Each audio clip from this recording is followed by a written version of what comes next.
As you know, before we get into the episode, we always have the coaches announcements, and I have to share with you this one because it's so fundamentally fun and just how can I say, confidence building for women. And it's my cycling skills 4-week online workshop. Now, it is so much fun. We're doing it right now. And I've broken up into 4 weeks because the first week we meet and I share with you how to become a more efficient pedaler, pedal strokes, all that stuff. Then I give you homework to go practice, and then you come back on the next Tuesday and you have a Q&A so you can pick my brain.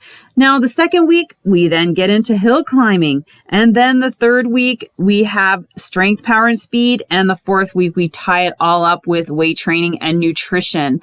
And every week, we have a Q&A, and you have homework to go out and put the skills to test, which is so important to put everything together and then coming back and asking those important questions. Now you have me for a month, so it's like free coaching for a month, and I give you more value in the private Facebook page. So we have a little community going. So I want you to check that out. Go to cyclingskillspro.com and register for September and stop wasting time trying to figure out how to get better on the bike. Just join, stop YouTubing it and getting frustrated. There's nothing worse than that. So check out the workshop for women. You won't regret it.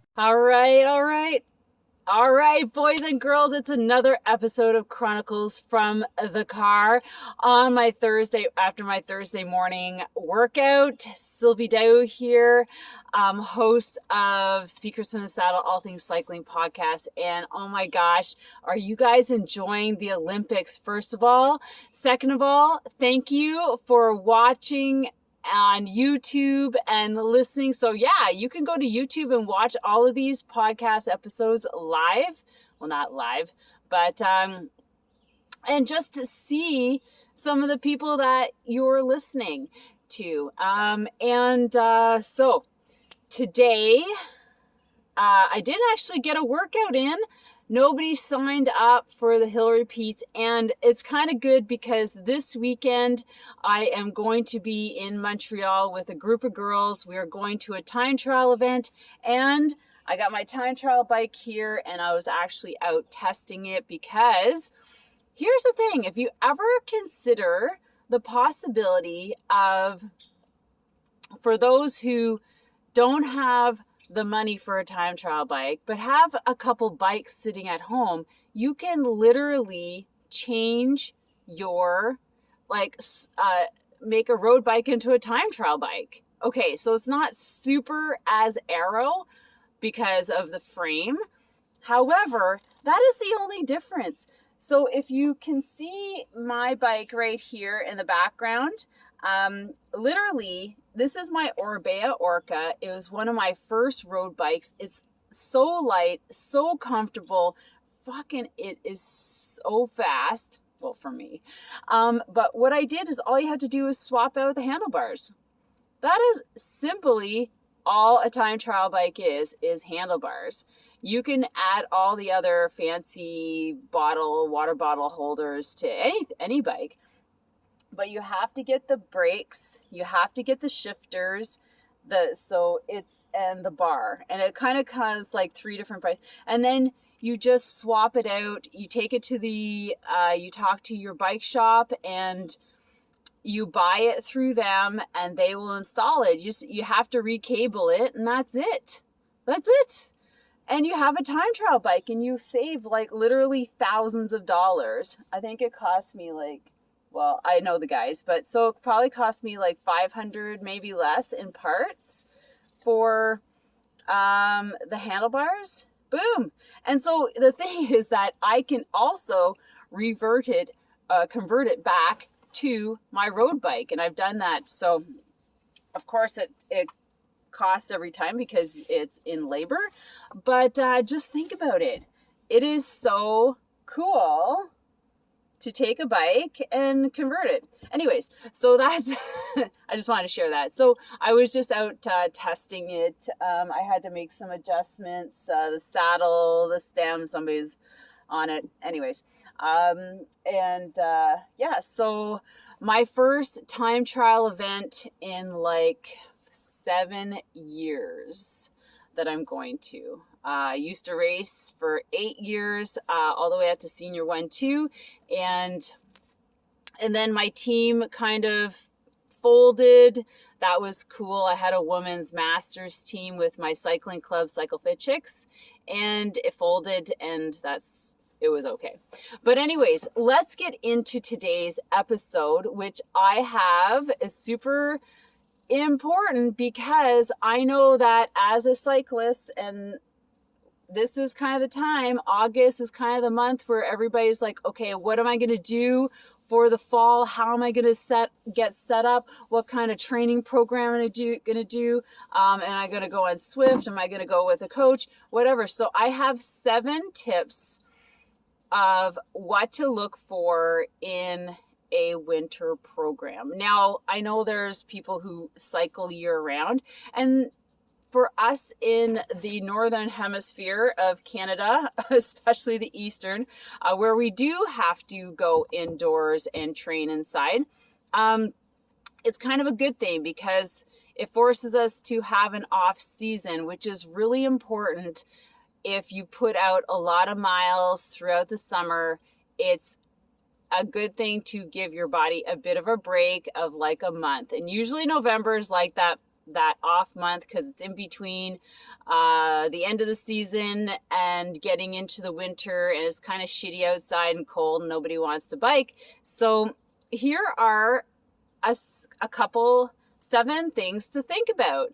And I am just going to plug in because I've been doing a winter cycling program. It's now online for the last 16 years. And what it does, and I'm just going to boost myself because the thing is that what happens with a cyclist is you have to think about this. What was your season like? What are the things that you need to, so what was it like? Were you new? Are you a couple years in? Are you pro? Or like, are you moving on to elite? Do you want to race? These are things to think about. Then, what do you need to improve? Where are the areas that you would like to improve? Is it hill climbing? Is it efficiency? Is it pedal stroke? Is it your skills? So these things, and then you're like, okay, how am I going to get them? Right? Am I just going to hammer it out on Swift and hope to God that, all these things fall in place?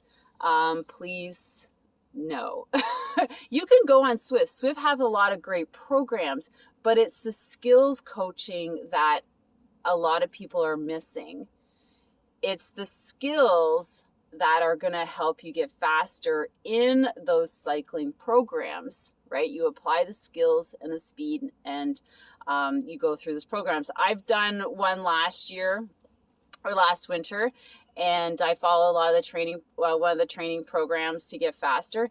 And the thing is, it's great. Like it gives you things to do, but it doesn't tell you, it gives you the skills. So that's what I just want you to think about. So number 1, are you going to find a program, and does that program have a certified coach? So with my program, I'm the certified coach, level 3 national performance coach. And we work a lot on skills and in periodized program. So looking for a cycling coach, make sure they're certified. I mean, it's great to have a lot of experience, but I've always liked to work with someone who has a certification, has actually gone to the trouble of doing what it takes to be a certified coach. And you might not care, but it's something that I care about for myself and for my clients. Now, are you going to do it on an online studio or in an official studio, like a location? So I used to do mine in a studio. It was amazing, but it was very local, right? And I'd like to, be able to impact more people globally. So putting it online and then offering my services to a more global audience is, I think, way more impactful because there's so many more people out there picking up cycling and looking for ways to get better, right? Okay, number 3, does it have a community wrapped around it? Do you have a Facebook group? Is there like a place where you can ask additional questions? These are super important. My program has that. It's always been like that. So you basically have me as a coach outside the coaching to ask the coaching questions, or those specific questions like how is this and why is that? And having a community is really, really cool because it, in those winter months when you're training, you're not necessarily by yourself. You're by yourself, but you're not by yourself. You know what I mean? Now, this is important. So you have to really consider how much training you want to do. Like, we all get super excited, like, oh my God, I'm going to be on Swift and I'm going to train like every day. And no, you have to be realistic. Okay. Whether you're retired or not. Okay. I have a lot of friends who are retired and they just got on and hammered it out. And then, by the spring, you're super tired and you don't care about biking. Like you basically OD'd on biking, if that's possible. So here's the thing. Look at your schedule. Then you're like, okay, what is a realistic amount of hours, not kilometers, hours I am going to put on the bike, and make it realistic. So is it based on your home life, your work life, your travel life, whatever it is, how many hours can I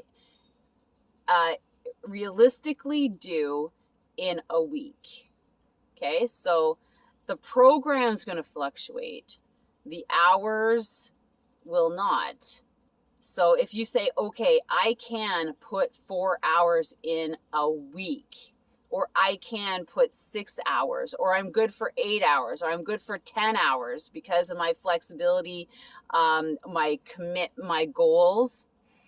And that's another thing. Setting goals is, like, do you want to race? Are you going to do a Grand Fondo? Like, do you have next year's goals set in place? Because that is going to dictate how many hours you're going to put in on the bike. And also weight training for the season. And so you have to think about that and also be realistic with the family. Like, no, you don't need to sacrifice family to get goals. You can do it in other amazing ways. It's more like, quantity over quality. Or sorry, quality over quantity. Quality over quantity. So you have to sit down and think about that. Okay, and that's something that I'm going to really focus in on with my clients is the scheduling, the realistic scheduling, so that you're enjoying yourself, you're not burning yourself out, and you're going to like really launch into a strong season. And that's what I did. I gave myself 6 hours. I planned it out as to what I was going to do. And oh my gosh, my season was amazing. I absolutely loved my bike. And I know some people who like just friggin' burnt themselves out because they're on the bike all the time on Swift. Okay, 5 is extra hours. Well, when we're talking about hours, like, mixing it up. So some technical stuff, some long rides, some group rides, maybe a race. So picking out, some extra rides on Swift. And that's something my program is definitely going to be adding in. One of the sessions a week is going to be a 90-minute session dedicated to skills and training and putting those skills into training, like such as drills, all those things. And then what we're going to do, remember we're number 4, we're talking about hours, is putting in some extra long rides on the weekends. So with the community, on Swift or just on a Facebook chat room, riding together, getting in some endurance miles. And that is really important. You cannot be out there doing, loops of the volcano or whatever, and always doing hills. You have to balance it out with endurance. 80% endurance, 20% intensity. And that's important. So based on your hours, you have to factor that in. It can't be like 3 hours of intensity and like 1 hour endurance ride. No, you are going to burn yourself out and injure yourself. Number 6, testing. MAP testing or FTP testing at the beginning of the season to lay out your zones and your heart rate zones or whatever, whichever one you're going to follow. But we in the program is going to do that. So it's always been something we've done at the beginning of the season so we can test to see how much you've improved, because that's important, right? We go into a training winter season with specific things to practice. And that's what winter season's all about, is about improving so that our summer is super strong. So getting those skills, like what do I need to improve? Joining my community, being motivated, setting up appropriate training schedule, getting some long rides in, making your winter fun. It's not all about cycling all the time. It can't be. You have to have other things, and making it all work, which makes you happy. And then number 7 is a training weight program. Now, I know all of us are really focused on riding in the summer. I personally strength train 3 times a week throughout the year, and just to maintain. But the winter is where a lot of people typically fit it in. And I will be giving a weight training program, or there will be weight training sessions that you can join in. It'll be part of the program, because if you want to get stronger, weight training is one of the things to do to strengthen so that you can get faster on your bike. You can't avoid it. And ladies, cycling is not a weight-bearing exercise. Lifting up weights is. So it's almost essential and a non-negotiable that the older we get, the more we have to implement those weights. And a bonus, that your program you jump into has a potential training camp for spring, because there's nothing more fun than going out and putting all the skills and endurance and winter training to the test on the road in the spring. Typically, especially if you're in the Northern Hemisphere, like I was saying, because our spring can be wet and gross and cold, or it can be gorgeous and hot and nice. But actually going away and riding somewhere else is even better. So with that, you guys, those are my 7 tips to looking at a winter program. I'm going to drop the link to my program below. It's for anyone. As long as you have an internet connection, you can join. I will probably have 2 times. It will start in November to March. So you do have time, but I will have a special price for a short amount of time, or at least till the end of September, to register, to secure your spot, get yourself ready, enjoy your spring, fall outside, and then come inside and let's get to work on the things that you're needing to work on and improve and put it to the test. So with that, Have an amazing day.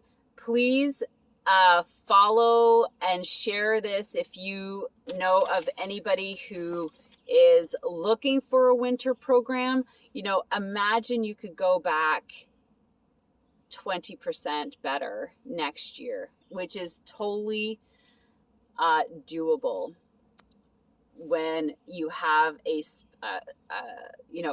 coach helping you and coaching you along and making sure that you are moving your body safely forward in your cycling experience and getting those skills that typically you cannot implement on the road outside.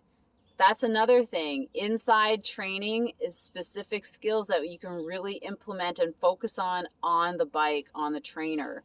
Where outside there are other things that you implement, such as a lot of those drills, but it's really kind of different. So with that, have an amazing day. Don't forget to follow and review, and on YouTube you can put comments so you can ask your questions there. But have an amazing day, and just think about what you're going to do this winter and how you're going to get better and who you're going to do it with. Take care.